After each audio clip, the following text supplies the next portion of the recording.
Praise lord అందరికీ.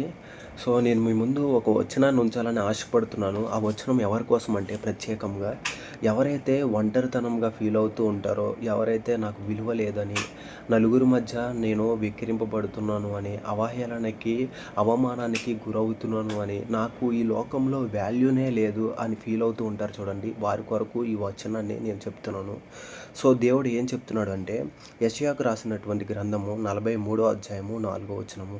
ఇక్కడ ఏమని ఉంటదంటే, నీవు నా దృష్టికి అమూల్యమైన వాడవుగాను, ఘనపరచబడిన వాడవుగాను నేను నిన్ను ప్రేమించుచున్నాను. సో, దేవుడు మిమ్మల్ని నిశ్చయముగా ప్రేమించుచున్నాడు. దేవుడు మిమ్మల్ని ఒంటరిగా విడిచిపెట్టే దేవుడు కాదు. అవమానాలకి అప్పగించేటువంటి దేవుడు కాదు.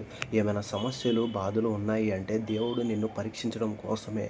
సో, ఎప్పుడైనా సరే నాకు విలువ లేదని, ఎప్పుడు నేను కష్టాల్లోనే ఉంటాను అని, నేనెప్పుడు ఆ బాధల్లోనే ఉంటున్నానని, నేనెప్పుడు తృణీకరించబడుతున్నాను అని ఎప్పుడు బాధపడాల్సినంత అవసరం ఏమీ లేదు.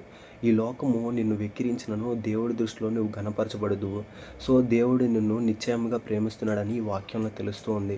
దేవుడు చెప్పాడు కదా, నీ కంటిలోంచి కారే ప్రతి ఒక్క బిందువును నేను కవిలలో దాచి ఉంచుతున్నానని, నీ నీ పేరుని నా అరచేతి మీద చెక్కి ఉంచుతున్నానని, నీ తల మీద ప్రతి వెంట్రుక నాకు లెక్క తెలుసు అని. సో, నువ్వు దేనికి భయపడాల్సినంత అవసరం ఏమీ లేదు. మనుషులు నిన్ను తృణీకరించినప్పటికీ, మనుషులు నిన్ను నిరాకరించినప్పటికీ, నువ్వు చేసే ప్రతి ఒక్క పనిలో నువ్వు నిరాశ చెందుతున్నప్పటికీ ఏం బాధ, ఏ దిగులు పడాల్సినంత అవసరం ఏమీ లేదు. దేవుని నామంలో ప్రార్థన చేయండి. దేవుడు మీకు సమాధానాన్ని కలుగజేస్తాడు. మీకున్న సమస్యలన్నిటి నుంచి దేవుడు నిన్ను బయటపడేయగలడు.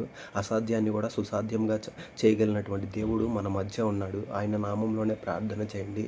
మనుషులకి మీ సమస్యల గురించి చెప్పాల్సినంత అవసరం ఏమీ లేదు. దేవుని నామంలోనే మొరపెట్టుకోనండి. దేవుడు మీకు సమాధానాన్ని, ఆశీర్వాదాన్ని కలుగజేయును గాక. ఆమేన్. ఈ చిన్ని మాటని దేవుడు దీవించును గాక. ఆమేన్.